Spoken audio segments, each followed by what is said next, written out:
Hey y'all, how y'all doing? If you hear any weird noises, it's because I'm sitting outside right now. But today I want to talk about wealth. Lately, I've kind of been forced to confront my ideas about wealth and what it truly means to me. And I'm starting to realize that the way that I view wealth is starting to be reframed in a way that I'm really grateful for. Right now, I'm sitting outside and the sun is warming my face, and I hear birds around me, and I feel so fucking wealthy and grateful. I just watched this movie called The Nest with Jude Law, and it was this story about this man who grew up poor, and so everything he's done in his adult life is to compensate for feeling poor when he was younger. And so he worked really hard. Well, I don't even know if he worked hard, but he worked smart to make money quickly. And then once he attained his so called wealth, he spent it on very lavish things to impress everyone around him. And in the end, it was kind of just raising this question of what was the point of it all? Like, you made the money, you lost it, and for what? Did he attain happiness? Did he attain joy in his quest to impress other people? No, because it was never enough. And I feel like sometimes I can get caught on that cycle of wanting more and thinking that I need more. When, if I take a step back and I really analyze my life, I have so much wealth surrounding me. I know I can't speak for everyone, but I have two parents who love me. I have a partner who loves the shit out of me. I have had two cats. They've passed away since then, but I've had two cats, this relationship that I'll have forever with me, of these creatures who have loved me unconditionally with their whole hearts, and I've gotten to experience that. I have food on my table. I have a bed and a roof over my head. I am wealthy. I am wealthy and abundant in so many intricate, beautiful, sometimes even boring ways. I have so much wealth.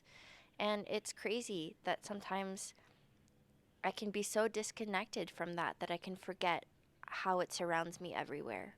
I'm starting to realize and now finally truly believe that wealth doesn't come from the number in your bank account. Of course, money is so important in today's society and it's a necessity for survival. But true fulfillment isn't a number. 3 years ago, I took a screenshot of my bank account and I photoshopped it to reflect a number that was higher. It was kind of like a goal that I was working towards. And I put that photoshopped image of my bank account as my background, kind of like a goal to help me work towards fulfilling that certain amount of money. And eventually I changed my background and I forgot that photo existed. But the other day I was going across my photos and I found that photoshopped version of my bank account. And I checked my bank account in real life and realized that I had surpassed the number that I had dreamed, that I had once dreamed of having. When I saw that I had reached my goal and surpassed it, I felt really grateful. Like, wow, like I'm so fortunate to be able to have done that. But what I also realized is that I surpassed that goal without even thinking about it. Something that was once really important to me, it just kind of happened. And in my mind, because I had forgotten about making that first initial goal, I had a different goal in mind of wanting to save even more money. And so, what I'm trying to say with this is that I had attained even more than what I was dreaming of at one point. And in my mind, I was already on to the next bigger and better thing, which was saving even more money. But I never really took the time to reflect and realize, like, damn, look how far you've come. So it's kind of this perpetual cycle of wanting more, needing more, and not recognizing what you already have. It starts to feel empty when we fail to recognize that who we are now is probably someone that we once prayed of becoming. It's easy to get caught in these cycles of wanting more and needing more, and then it just ends up never feeling like it's enough. I follow this Instagram account, and it's called Humans of Capitalism. Oh boy. And it really keeps me in check. I don't know how healthy it is to keep watching it because it can be overwhelming sometimes. And I notice that I'm in such deep resistance to this account and what I see on it. But essentially, it's just footage of how crazy this world is in terms of consumerism and just needing more consumption, consumption everywhere you look. Surely you know about Stanley Cups and the craze about them right now, but I've seen a lot of videos of people having like 60 different colors of these reusable stainless steel cups. And they're already like one is reusable, so like I don't even know why you would need two, but people just have 60. Like 60 of them. Huh? I just feel like there's a lack of mindfulness in a lot of these consumption cycles because what's the point of having a reusable cup if you have 60 of them in 60 different colors? Like it takes away from the purpose of what they advertise, which is sustainability. You already know this, I'm just ranting. I'm just going to add this in here because I think it's funny, but before the Stanley ordeal became a craze, I had been in the market for a new water bottle and I came across this 40-ounce stainless steel reusable obviously cup at Walmart with a big ass handle. It looks just like a Stanley, but it's not. It's cheaper. It's only $19. And get this, it has a bendy straw. It has a flexible straw, meaning that I can lay in bed horizontally, flat on my back, and sip on water without even having to lift my head. Okay? That is another example of true wealth to me. I just feel myself getting more and more jaded the more that I recognize how many trends are cycling through at such a faster rate as well, and how much waste is created from following these trends. I just find it so fascinating how easily we as a society, I'm not exempt from this either, how we as a society can be so easily influenced at times. One of the reasons that consumerism has been on my mind so strongly lately is I'm in the process of moving. And so, for those of you who don't know, I am planning on moving from New Mexico to London later this year, if all goes according to plan. I also got engaged in October 2023. Woo woo, celebrate! And so, yeah, my plans of my long distance relationship are for us to come together. And so, if all goes according to plan, I'll be in England in no time. And so, I've been having to get rid of a lot of my belongings because of this move, because there's honestly no point in me bringing a bunch of junk to England. Not only is it expensive, but it's unnecessary. And so, I've kind of been forced to take a look at all of my things and just weed out what is important to me and what no longer resonates with me at all. I've really had to face the fact that over the years I have accumulated so much stuff, and I don't like living this way. It's cluttered, it's too much, it's overwhelming, and although I'm grateful for having had the resources to attain all of this stuff, it's not true wealth, and I'm ready to step into a different way of living. Because I'm moving overseas, I can't take a lot of things with me. And so this situation has kind of forced me into an opportunity, as I'd like to put it, to be a lot more mindful about my belongings and being more intentional about having a simpler life with less things. I thought this process was going to be a lot more difficult than it actually is, but I have been breezing through throwing things in my donation pile.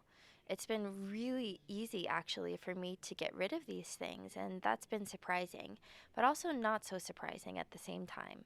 The reason being is I recently did a neuro-linguistic programming, aka NLP session with my mom. And I talk about this session more in length on my YouTube channel, and I'll link that episode down below or in the description, wherever you get your links, but I'll link that video. Anywho, in the neuro-linguistic programming session that I did with my mom, we did a specific modality called hemispheric integration.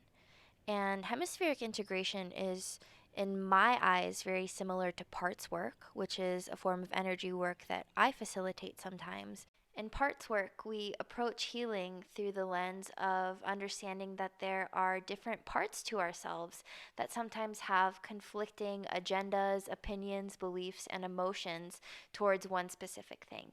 And so when we have this conflict within ourselves, it can be sometimes difficult to move forward on a specific direct path because we have all of this internal struggle within ourselves. This hemispheric integration NLP session that I did with my mom reminded me of parts work because through this work, I uncovered that different aspects of myself view my relationship to success in a really different way. In our session together, we uncovered the fact that one of the hemispheres of my brain is where I primarily hold the belief that success is unattainable to me, that I am not good at what I do, that everything that I've worked up to at this point has been meaningless, and that I myself am worthless.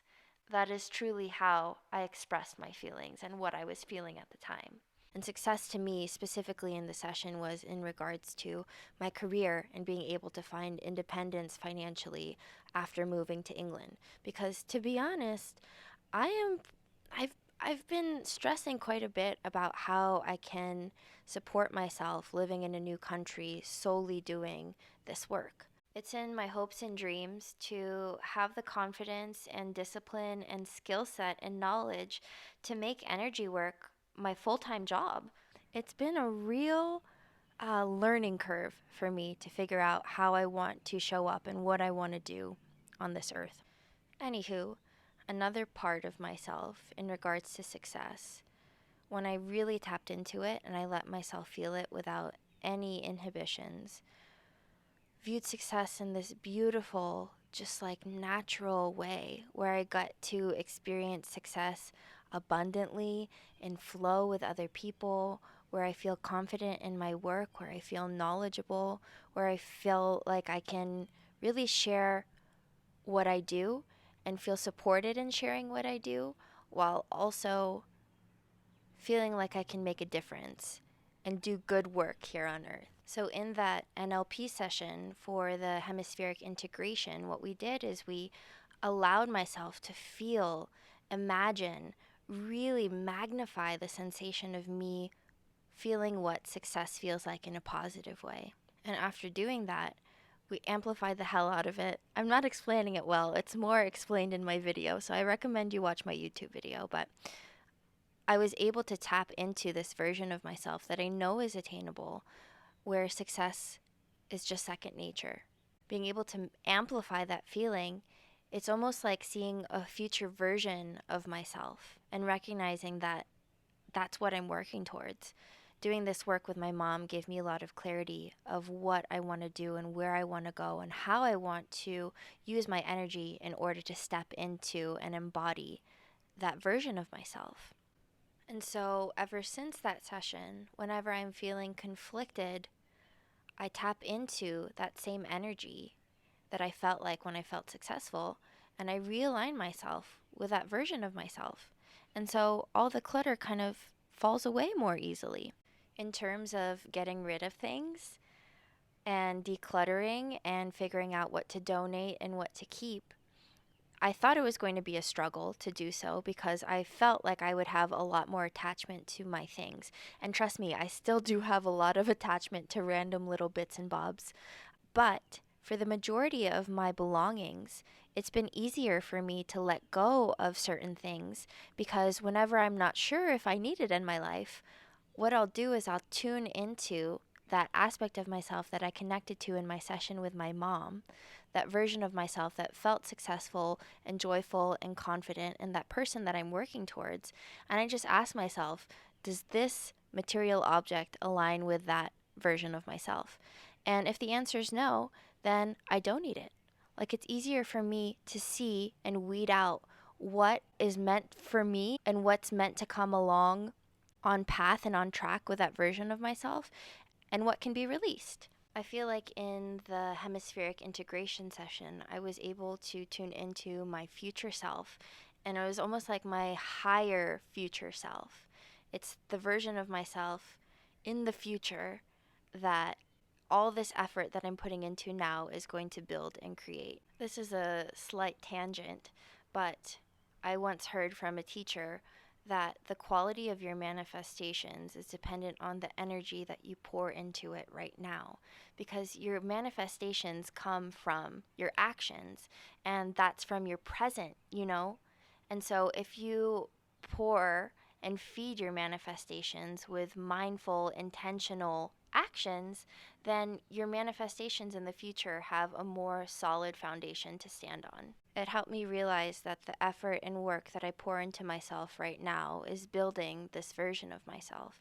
And when I feel disconnected from that version of myself that I know I can be, I just go back to the sensations and memories of what I felt in her, and I realign. What I'm trying to say in regards to letting material objects go is that if I ever feel confused if something should stay with me or should be donated, I just hold on to that object and ask myself, do I envision my future self or that version that I tuned into in the session, that successful, in flow, confident version of myself? Do I see this in her life? And if the answer is no, it's really simple for me to release it. This way of thinking has been really helpful for me, but not just for material objects. I've been applying it to my habits, my ways of thinking, and most importantly for me right now, my relationships. I've been really paying attention to the quality of my relationships lately and just being honest with myself about which relationships feel like I am still aligned with.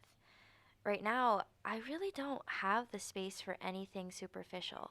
I really just don't feel like it. And I feel a bit brutal about that, but that's just where I am right now, to be honest. So, back to the topic of wealth or spiritual wealth. I'll speak for myself here, but I find that meaningful relationships make me feel very wealthy. There is so much wealth in having relationships with people who truly see you. I find a lot of wealth in being able to be your most authentic, truest self. There's wealth in community. There's wealth in getting to know and understand yourself deeply. There is wealth in knowing how to give and share with an open heart. There is so much wealth in having the self awareness to learn your own lessons and to grow. There is wealth every single time that love is expressed. These are just a few examples of what I find makes me wealthy. Spiritual wealth is something that can never be taken from you because it's something that is cultivated and harvested from within. If you're feeling open to it, I would love to hear some examples of what makes you feel spiritually wealthy in the comments. All right, my friends, thank you so much for being here.